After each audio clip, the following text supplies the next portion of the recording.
Bonjour à toutes et à tous, c'est Padam pour vous présenter un nouveau sapin en sucette. Donc aujourd'hui, je me suis posé une petite question. Encore une, vous me direz, est-ce que la plaque dentaire et les bactéries qui peuplent notre cavité buccale sont liés? Donc pour cela, je préconiserais un brossage de dents à sec de telle façon à pouvoir enlever des bactéries qui seraient sur la dent et de la plaque dentaire. Juste pour voir s'il y a un lien entre les deux. De plus, je pense que on pourrait racler entre l'intérieur de nos joues ainsi que le dessus de la langue, toujours pour essayer de voir un maximum de ces éléments qui peuplent notre cavité buccale, ainsi si je puis dire, le débit le crachat, entre guillemets, pourrait être utilisé afin de faire des plaques, des plaques que l'on pourrait observer au microscope optique sans avoir besoin de coloration. Dans un premier temps, peut-être que l'on arriverait à voir quelque chose. Puis, comme j'imagine que l'on ne verra pas tout, on pourrait essayer de les colorer. Par contre, je ne m'y connais pas assez en coloration. Il faudrait essayer de voir ce qui pourrait être employé. Euh, je ne sais pas. Peut-être que par la suite, si l'on observe des cellules telles que des bactéries, on pourrait essayer de voir s'il est possible de les évincer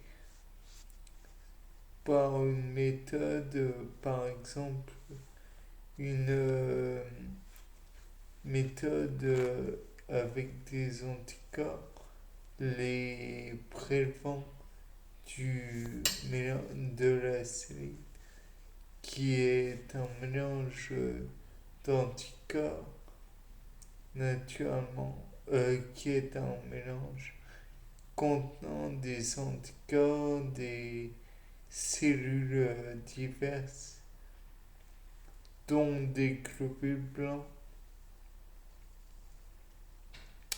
On pourrait aussi essayer de déterminer ce qu'est finalement la plaque dentaire, puisque celle-ci, on nous en parle beaucoup, mais peut-être est-ce un simple biofilm produit par les bactéries.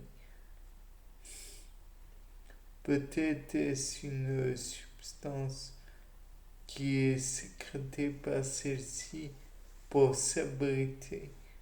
Peut-être y a-t-il plus que des bactéries qui produisent du biofilm. Peut-être est-ce une substance qui est produite par les bactéries et non pas une accumulation de bactéries. Peut-être que si on emploie des antibiotiques particuliers, ce biofilm va disparaître ou au contraire être modifié puisque, comme vous le savez sûrement, les biofilms sont des bactéries de toutes sortes accumulées sur un substrat et peuvent se communiquer des facteurs de résistance à l'abrasion par exemple. Mais pas que, peut-être pourrait-elle et donc se donner des facteurs de résistance au dentifrice par exemple. Ou alors peut-être y aurait-il d'autres facteurs de résistance. Peut-être pourrait-elle résister au leucocyte présent dans la salive. Peut-être que via les divers pourrait-elle aider à la dégradation de la muqueuse buccale. Peut-être que celle-ci pourrait produire plus de salive sans les bactéries. Peut-être que les bactéries pourraient aider au contraire les glandes salivaires à produire le fluide. Peut-être que bon nombre d'éléments qui sont dans la bouche finalement pourraient aider à produire la salive et à produire des enzymes qui pourraient être finalement utiles et sachant que les enzymes seraient produites par l'homme. Mais les bactéries induiraient cette production d'enzymes. Ou alors, peut-être que les bactéries produisent à partir de la nourriture d'autres éléments qui pourraient être plus ou moins bénéfiques, plus ou moins nocifs pour la cavité buccale humaine.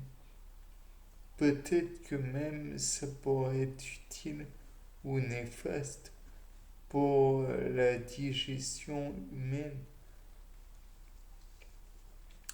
Peut-être que pour l'organisme humain, elle pourrait au contraire même produire des éléments plus ou moins bénéfiques, tels que des vitamines, ou alors produire des éléments qui pourraient ralentir la, comment dire, la digestion. Peut-être pourrait-il y avoir aussi des virus qui pourraient passer entre les mailles du filet de nos leucocytes et finalement produire des effets néfastes. Je pense naturellement à des bactéries ou des virus tels que Vibrio cholera ou le rotavirus. C'est bien. Je pense que c'était bon.